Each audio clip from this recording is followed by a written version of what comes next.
What do you mean, don't shout? Who's shouting? I am not shouting, but I cannot tolerate the way you people behave, right? All of you have no consideration for me. I'm such an important person. 10 o'clock, I've got a board meeting, I've got to be there on time. And here you people raise up such petty things. And then you say, don't shout. What do you mean, don't shout? Who's shouting? Understand the way that you provoke me, and you don't have any consideration for me. What do you think I should behave as?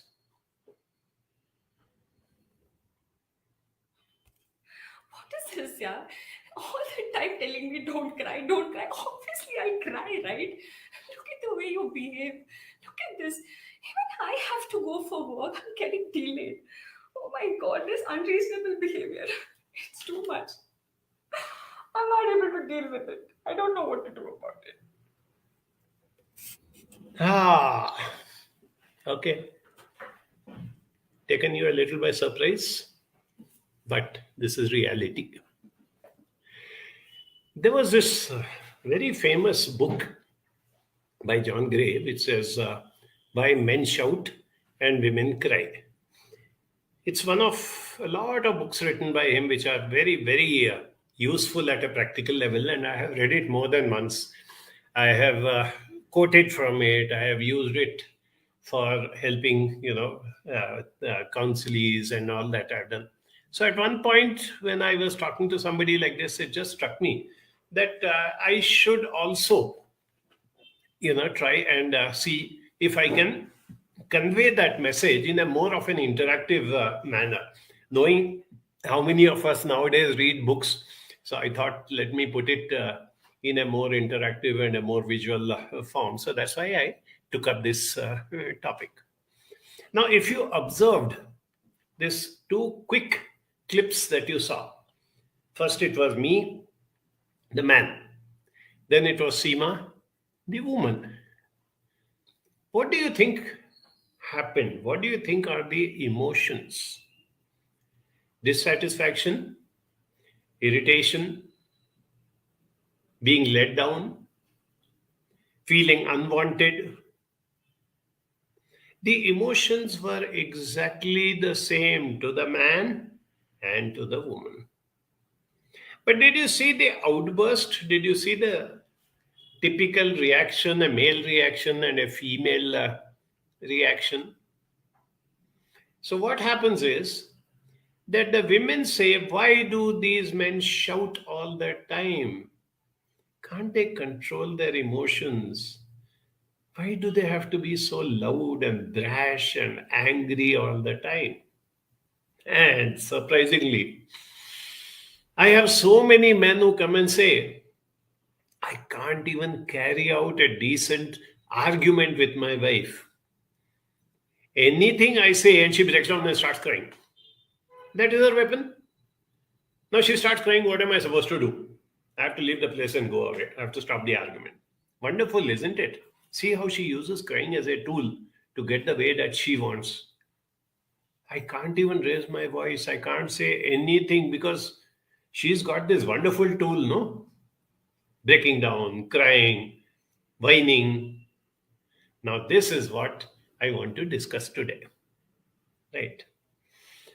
Firstly, let us understand that a lot of women feel men do not have emotions. I want to clear that myth. Men have as much emotions as women. This has been proven by research and surveys and whatever it is. You don't have to take my word for it. A fact like the soldier who sacrifices his life for the sake of his country, it is a purely emotional act. I will go to the extreme of giving up my life for my country. A man who slogs away to glory, works in a horrible job for years and years because he feels only then he will be able to give a good education to his children. He is governed by his emotions. A person who wants to achieve, by achieving career wise, even a person who wants to win over the love of his girlfriend, It is purely an emotional act which makes him go out of the way, promise her the moon, do anything for her. These are all emotions, right? So let us understand that men have as much emotions as women do. The only thing is the expression of those emotions comes out in a different way. I would not even say wrong way, I would say a different way. So there are innumerable instances, for example, where a man is so busy with his work, 24 by 7, he is at work in office, or even when he comes home, he's on the laptop or he's on the mobile. And the family, particularly the wife, feels this person is so indifferent. This person doesn't love his family members. This person only thinks of his work. Now you ask the man, and like I mentioned a minute back, he says, I do it because I love my family. If I did not have a wife and children, I could stay in a one room or rough it out somewhere, and whatever I earn, I would have been very happy. But I've got this responsibility. I have to provide, I have to get a good house, I have to provide basic amenities, I have to give a good education to my children, I have to give them so many things. No, I love them so much that the only way to be able to fulfill what I want to do with them is to work harder and harder and harder. It's a highly competitive world out there, dude. You don't know. Unless you are on your toes and perpetually struggling, you will be left out. So that is what I do. So, what I was saying is that the expression of love is in a different manner. And that is what they don't understand. Similarly, men who claim that my wife is perpetually nagging me, she's always correcting me, she's always making demands on me. She breaks down and she cries, she sulks. She points out so many fingers at me and she says, you're not doing this, you're not doing that. Doesn't she understand what I am going through? But now, if you look at it from the feminine perspective, why is she doing it? Because she loves him. If she did not care, she would have said, okay, he's the provider. He goes to office, he works, he earns money, and he gets the money, and I enjoy myself. I will spend my time with my parents, my friends, my children. She could have given up, isn't it? Why is it that she doesn't give up? Because that is her way of expressing love. You are my life partner. I love you.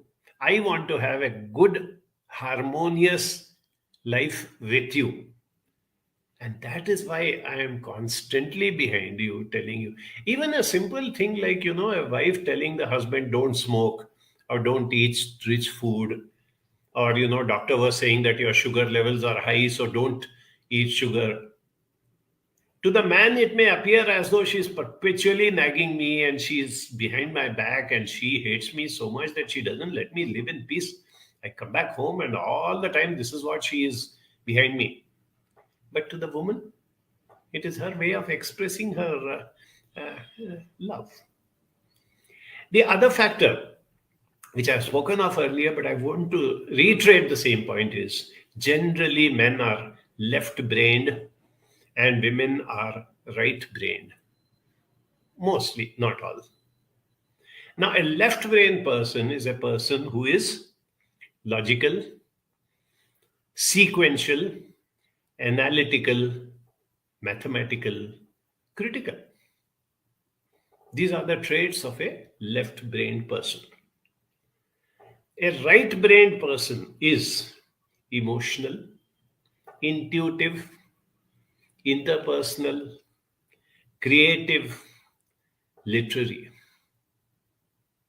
Now, when a person is right brained, the habits, the behavior, the interests, the talents are different from a person who is left brained. Nature has made, probably with some wisdom, that men should be left brain and women should be right brain, because only then they complement each other. Now it is up to us whether to use this complement. When you have a North Pole and you have a South Pole, they attract each other. Imagine if both were North Poles. Imagine if a man gets married to a man or a woman gets married to a woman. Of course, now it is accepted and permissible and all that, but there's a very, very interesting thing. I know a lot of same sex couples, right? Inevitably, one of them plays the male role and one of them plays the female role. Starting from the way their demeanor, their dressing, their expressions, their way of talking, the profession that they choose are typically male and female. So even though physically they belong to the same gender, they again attract each other and they live with each other and they love each other because they complement each other. This is what I want you to understand. There is a beauty in that, difference. The French always say that, men and women are different. Long live the difference. Life would have been very boring if men started behaving the way women do, and if women started behaving the way men do. And that is what John Gray points out to us and says that women expect their men to behave, to react, to respond the way they would have done in that situation. And the man expects his woman to react, respond, behave in the way he would have done it. And when that does not happen, men shout and women cry. And there is no winner or loser in this game. Just because a man generally ends up shouting, it does not mean that he wins the argument or he gets the upper hand. Sometimes the person who's crying gets the upper hand. Anyway, this is not a ding dong battle. This is not a court of law where we are trying to prove one is right, the other is wrong or something. But this is what we have to accept in order to have more harmony between the, the genders, right? Okay. Now, why are men left brain and why are women right brain? This is another very interesting aspect. It is partly because of genetics, maybe, I don't know, I'm not a geneticist, but it is a lot to do with the learned phenomenon. Men have been cavemen from prehistoric days. The hunter, the gatherer, and the protector. Women, right from the beginning of history, have been the nurturer, the caregiver, the lover. It is so ingrained through generations and generations of our ancestors that we cannot give it up. Even in a world today, in the 21st century, in metropolitan cities, women are playing as great a role as men professionally. You'll have women CEOs, you'll have women engineers, you'll have women surgeons, you'll have women playing all sorts of roles which traditionally were restricted to men just a couple of generations back. But has that changed the demeanor? Has that changed the approach or attitude or the emoting and the relationship? No. A woman who is a highly qualified person, holding a very, very strong career position and whatever it is, when it comes down to family, when it comes down to personal level, she still behaves the same way as her grandmother or great grandmother did. And the same thing with the man. Let's say here is this man, who has a partner who is not only doing as well as him, maybe doing better. Maybe she is the main breadwinner. She's the one in the limelight. He acknowledges that. But because he's relegated to playing this role. There are men, for example, who are nowadays I come across who are doing a lot of cooking or taking care of children, which traditionally men never did.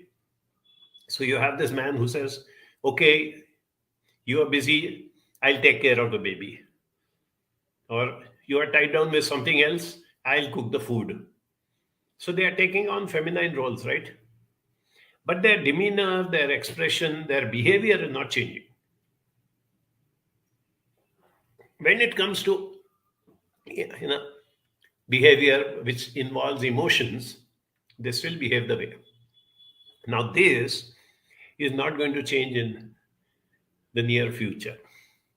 If it has not changed in thousands of years, please don't have hope that it will change overnight or within this generation or even within the next generation. Huh. What we can do is, as far as the next generation is concerned, teach them a little more.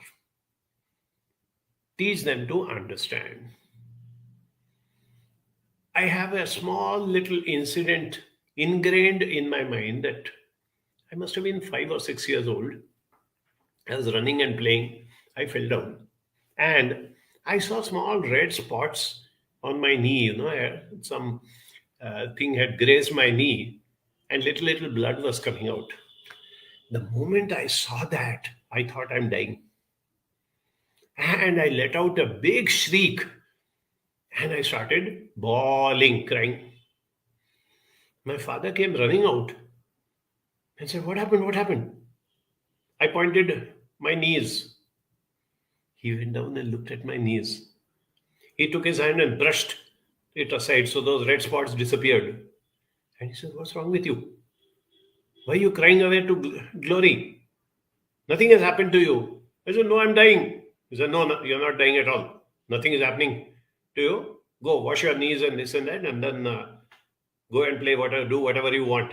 And he said, "Don't cry like a girl," he said. At that age, daddy is the ultimate. He is the end all and be all. Whatever he says is the absolute truth, right? So this great daddy told this little 5-year-old fellow, that is me, don't cry like a girl. But daddy never told me how to cry like a boy. So what did I do after that? Anytime I had something disturbing me, I would make sure that I don't cry. And because of that, what happened? Emotions started getting suppressed, suffocated, stifled, till I came to adolescence. And when I realized that I'm a big boy, I have power, I have control, I have strength, I used to bring out my irritation, my disappointments by shouting. And daddy never said, don't shout like a boy.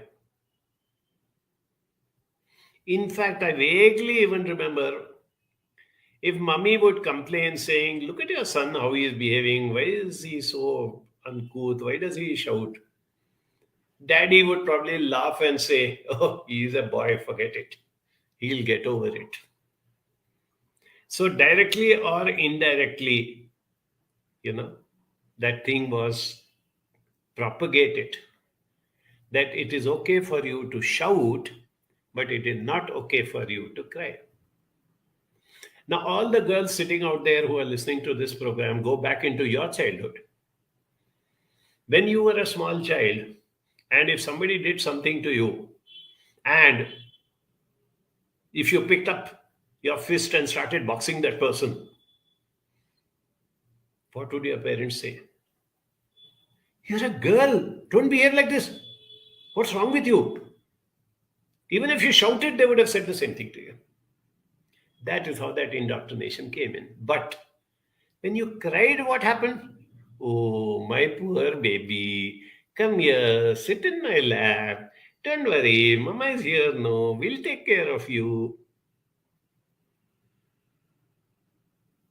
So, time and again, it was reinforced to the boys that you shout, And it was reinforced to the girls that you cry. Now, when you are 20 or 40 or 60, can you change so easily your entire basic demeanor? No, you can't. In fact, as I was mentioning to you about a girl, protecting herself or hitting or whatever it is, boys and men are made to believe that they are physically stronger than women. In many cases, it is true. A woman is built in a slightly smaller frame and a little more delicate demeanor and all that, but it is not always the case. I think yesterday or day before, what's that girl's name? Nikat from a small town in Nizamabad is now on the way to becoming the world boxing champion. So, do you still think that girls are weaker than boys? If any roadside Romeo wants to tease her and she gives one box and that fellow will go flying 10 feet into the air. Okay, now you may say, no, she is one exceptional girl. But if you read her interviews, there's something very significant. She said that my parents, though my father was also a sportsman, and though he encouraged his daughter for sports, but he said not boxing. Both father and mother said, if you do boxing and somebody hits your face, and if there is a mark on your face or your face gets disfigured, then nobody will marry you. Imagine telling that to a little girl who's aspiring to become a great sportswoman. Have you ever heard a parent or a coach telling a boy, don't get into boxing because if somebody hits you and your face gets disfigured, then no girl will marry you? See the irony of the situation. I'm very proud of the fact that here is an Indian girl who, went against what was indoctrinated into her and has achieved something. Now, she's a good role model. Before her, Mary Kom was also a great role model. So many of them. But like I said, they are exceptions because the others succumb. And once you succumb and once you're made to believe that you're not physically strong and you cannot protect yourself and you should not protect yourself, the only way that it comes out is in the form of frustration, crying, whatever it is. It goes right up to the, extent where the girl grows up, becomes a mother.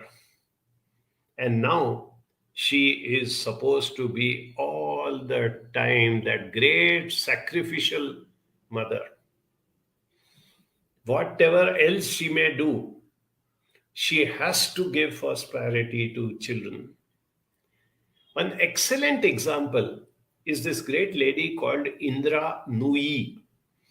She was the CEO and even the chairman of PepsiCo. PepsiCo is one of the maybe top 50 organizations in the whole world. Indra Nooyi, a girl born and brought up in India and in Chennai, migrated to USA. Her parents didn't go. She went over there and went up the corporate ladder. And eventually, as I said, she became the CEO of PepsiCo. At the same time, she married and she had 2 daughters. While she was going up the ladder in the corporate world, she was also bringing up 2 little girls who eventually became 2 teenagers. How did she balance? How she balanced is one thing, but the pressures that she was under, not only from others, but even from her own self. Am I justifying my role as a mother? She has a very understanding and a very supportive husband. Despite that, she was always made to feel doubt and question that whatever I am doing, am I justifying my role as a mother or not? In fact, her mother gave her a very interesting piece of advice. She said, you go to office, do your work, come back home, and when you park your car in the garage, leave your crown in the garage. What is that crown? The crown is CEO, chairman, whatever she was. She said, leave that crown in the garage and then come inside as a wife and mother. Have you ever come across an upwardly mobile or a successful man being given that advice by his elders? Leave your crown in the garage and come back to being a husband and a father. This is where we need to work on. We need to work with children. There's a lot that can be done. The children who have not yet come to that stage where the gender differences become very obvious. The 4-year-olds, the 6-year-olds, the 10-year-olds, both boys and girls, can we help them to understand that while you belong to one gender, and you should be proud of your gender, you should be proud that you are a boy or you're a girl, nothing wrong with that. At the same time, you need to understand the other genders. And that includes more so particularly the boys. I remember, I think it was the first Independence Day message that Prime Minister Narendra Modi gave from Red Fort. And he raised a very interesting point. He said, we are so protective, so possessive about our daughters. We keep asking our daughters, तुम कहाँ गई थी? किसके साथ गई थी? Where were you? Why did you come late? But he said, we never ask our sons, तुम कहाँ गए थे? किसके साथ गए थे? क्यों गए थे? क्यों late आया? When we are encouraging the boys to start feeling that way, what do you expect will happen when they grow up? We have been doing this one generation after another. At least now, can we put a break to it? You cannot change grown-up men, you cannot change grown-up women. Men will continue to shout. Women will continue to cry and say, kya karun, maa hu na, typical Bollywood dialogue. So there's not much we can do about it. But there's a lot that we can do with regard to the next generation. This men crying and women, men shouting and women crying, as I said, is not genetic. It is an inbuilt thing which comes out of indoctrination. It is based on the upbringing. It is based on the lessons and examples that are taught. It is based on the role modeling that we do with our children. Children growing up, particularly boys, watch their father shouting and their mother crying. And nobody seems to be bothered. Nobody points out and says, this is wrong. Why can't mommy shout and daddy cry? So what happens? He grows up thinking this is what life is all about. This is one strong message which I would like each one of you to please spread this little message after today to whichever adults who are concerned about the next generation. Please start changing that outlook, the demeanor, the attitude of both boys and girls. Don't tell a girl that you cannot do boxing because somebody will hit you and your face will get disfigured and then nobody will marry you. You're pulling down the self-esteem of the child. Don't tell a boy that, yeah, boys will be boys, it's okay, he will get all right. Let him shout, let him get into brawls or whatever. That's not fair. So please take this message with you. And I need that 1 minute break as always. Seema has got something very interesting to share with you today. I'll be back in a minute.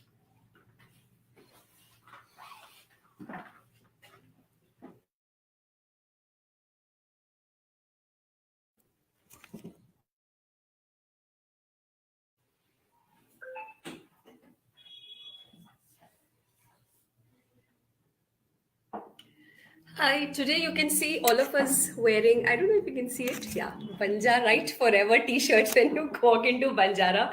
All of us, including Ali, to each one of us here in the staff. And why we are doing this is because today we are all going to Manthan. So it's picnic time, it's team bonding time, team building time for us. And yeah, we are going there only with open minds. We don't know what Ali has planned for us there, but yeah, the whole idea is to be together, eat together, and we'll stay the night over there. And yeah, we will do certain activities and stuff to know each other better. We work here together, but yeah, those nice moments, the personal journeys. So it'll be nice sharing with each other. And yes, really looking forward and really, really excited. So we'll be shutting down Banjara at 3 o'clock today. We'll be closing office and we'll all be going there. And yeah, that's the plan.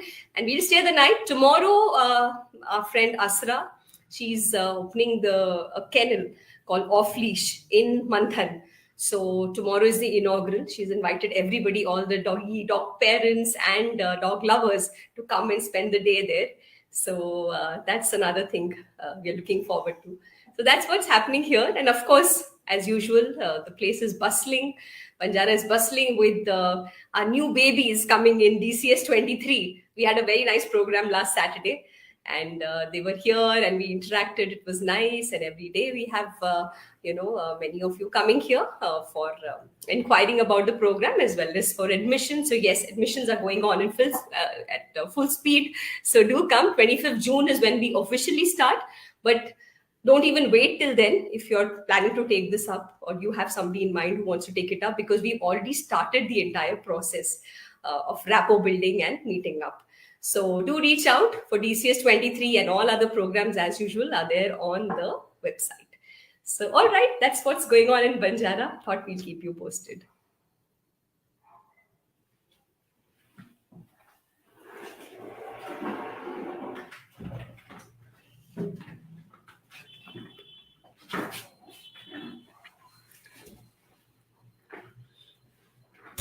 Manish just showed you a poster of an interesting program that I'm doing. You can't really call it a program because it involves 5 minutes of your time every day for the next 3 weeks. But if you're interested in something like that, do get in touch with Anis or any of our people in the office.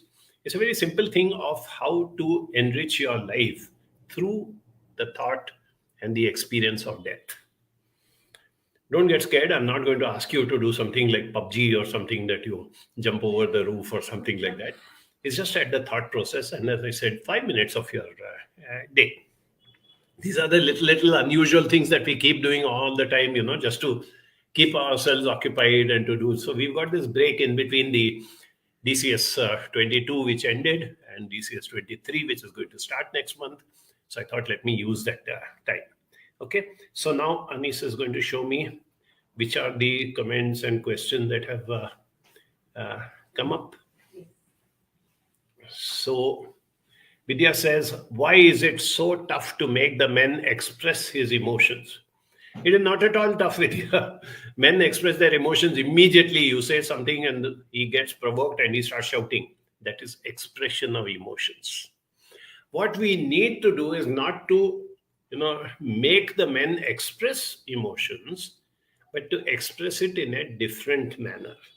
There's a lot on that. I don't want to take the time of all the viewers today, but in a very simple form, I will tell you, do not get into arguments. If he's shouting, you don't start shouting. Be assertive, accept his behavior for the moment, keep quiet, he will calm down. He cannot be angry all the time. He cannot be shouting all the time.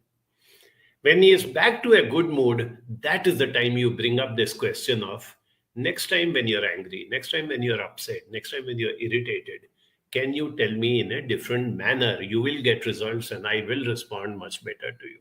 Start with that. Sheila says, tough to understand what men are thinking. Sheila, take a survey of men. 9 out of 10 will tell you it is tough to understand what women are thinking. I can never understand. And even if they understand other women, they generally don't understand their own wife. So it is a ping pong battle. Both of them can keep on complaining.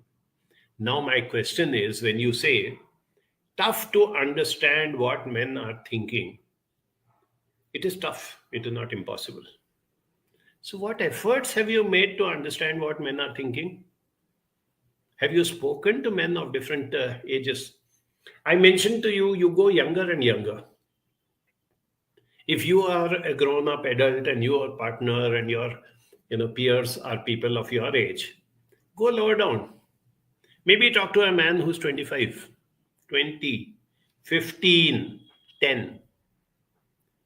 You will get an idea about what the male person thinks when he's 10, when he's 15, when he's 20, when he's 25. And from there, a pattern evolves. And then work with the men who are important to you. Vidya says, why is it that certain men don't understand that these are wife's way of expressing love? Rather, they just complain that you talk to me only when you need some household products, and they doubt that we are in relationship with somebody else. That is a very, very sad situation. Be it a man or be it a woman, if you doubt without any concrete evidence, yes, there are people who get into relationships and that has to be dealt with by the spouse.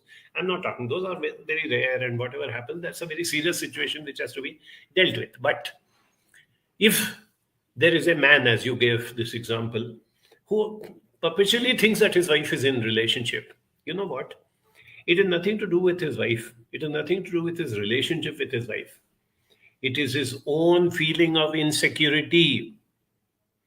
It is his low self esteem. It is his loneliness. It is his feeling of being isolated. And he doesn't know how to handle it.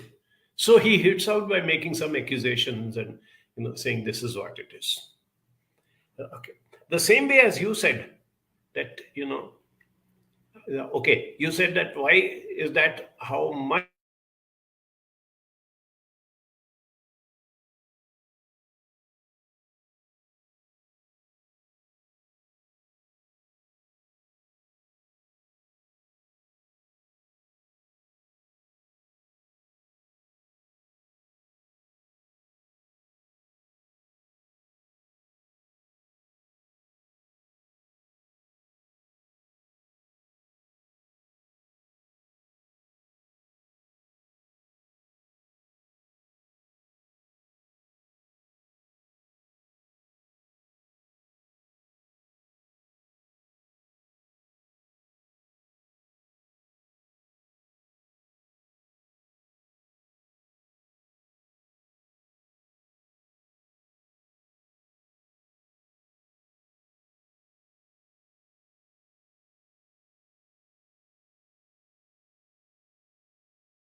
Yes, we are back again. So sorry for the rukawat. Technology sometimes also behaves like human beings, throws tantrums. At least it doesn't shout or cry, but it makes life miserable for us. I was answering Vidya's question. Why is that however much a man shouts, it is expected that the woman should keep quiet? Now, when you say expected, who brought in that expectation? Please go back and reflect. It was your mother, your grandmother, your teachers. So many people told you that you are a girl and you should not shout. If they themselves have indoctrinated this into you in your innocent and vulnerable years, obviously it becomes part of your personality. And that was never done to your husband or your brother or any other male member of the family or in the class, right?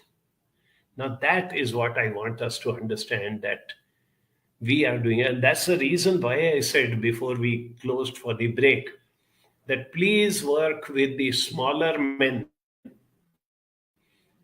before the men become men when they're still boys, when they still listen to you, when they look up to you, when they have this great regard and respect for women and for mothers and for elder sisters and all that. That is a time to help them to understand. If we start now, maybe 5, 10, 15, 20 years from now, we will be creating a generation of equality.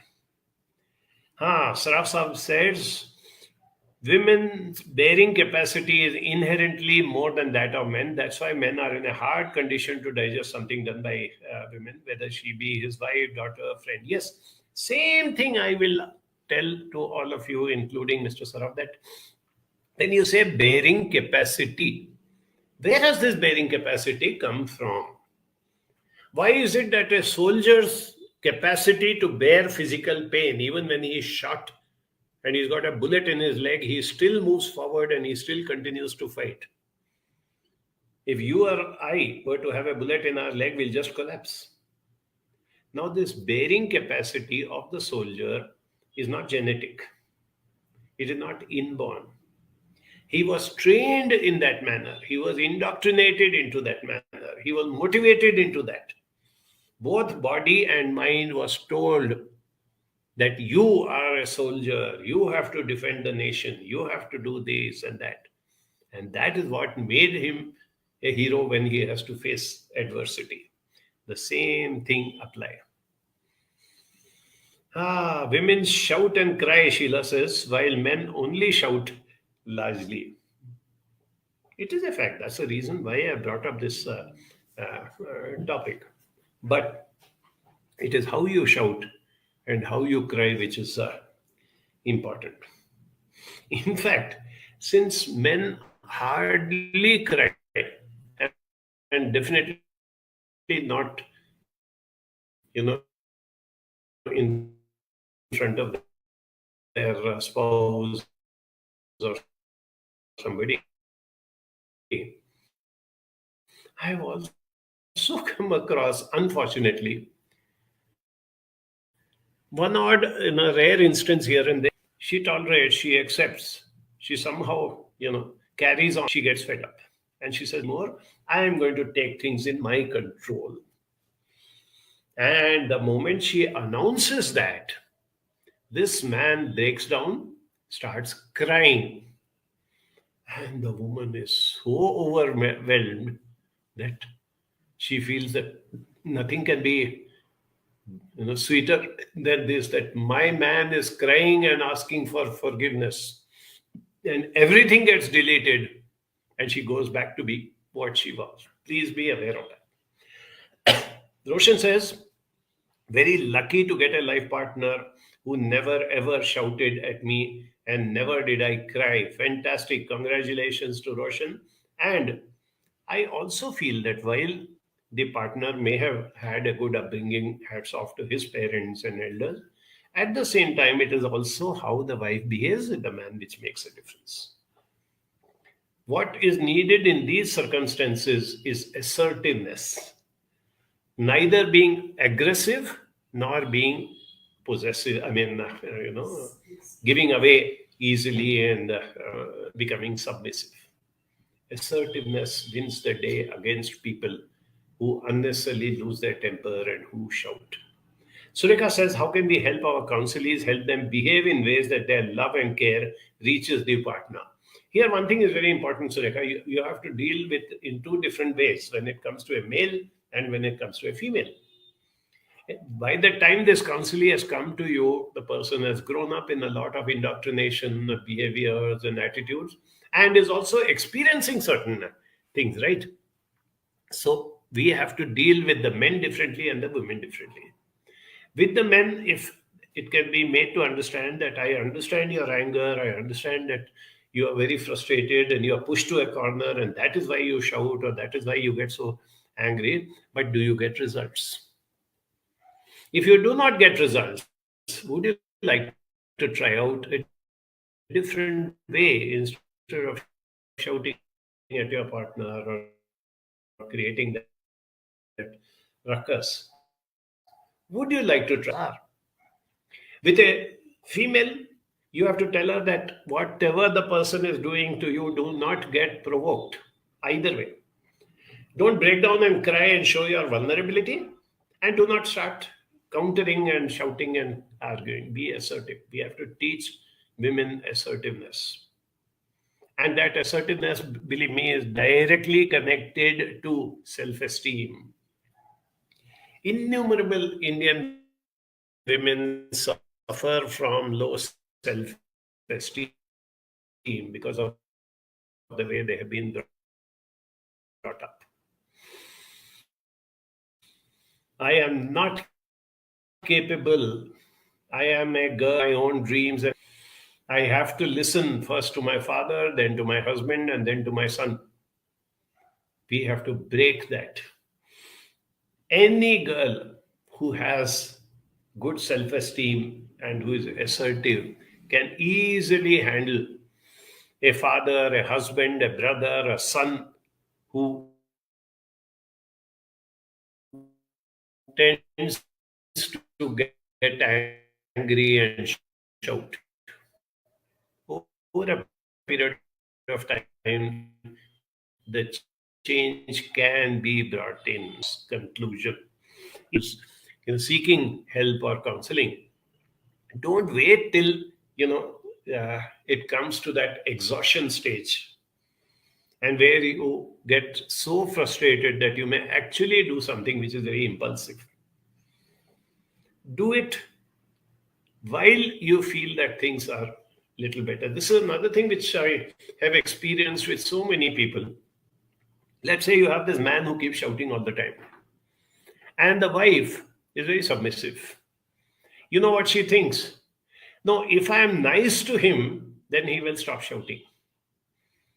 If I don't argue, if I don't, present my viewpoint, and if I accept his anger and do as he tells me to do, even though I don't want to do that, slowly he will realize what a good partner I am, and he will start being nice to me. Sorry, it doesn't happen that way. You have to take it as early as possible. And this includes what Sureka has asked: handle unresolved feelings from the past. This is something which, as you know, you will recall that I have been constantly striving on. Take this man woman situation where the man shouts, the woman cries, whatever it is. Somebody has also mentioned the man always doubts his wife whether she is having other relationships. All this is based from the past. It starts in early childhood. And a lot of things from our childhood need to be resolved. Even if it is not currently an issue of shouting or crying or whatever it is, but a lot needs to be resolved. Our education system does nothing to help us learn life skills, to build up our emotional intelligence. But it's never too late. Even now it works. And this is something very, very heartening when Sheila says, being politely assertive has been working for me. I think We should give an applause to Sheila for not only believing in it, but practicing it. She's used a very nice phrase, politely assertive. Yes, I know you're angry. I know you've got meetings and you're very stressed out and you're a very important person. At the same time, I think we need to resolve this. I don't feel that I am going to give in at this stage. I need to do this in whatever manner, whatever words, whatever expressions, but politely assertive can really go a very long way to help people. So these are some of the very, very important things. As I said, number one, we need to keep feeling frustrated because the woman cries all the time, or the woman is feeling frustrated because the man shouts all the time.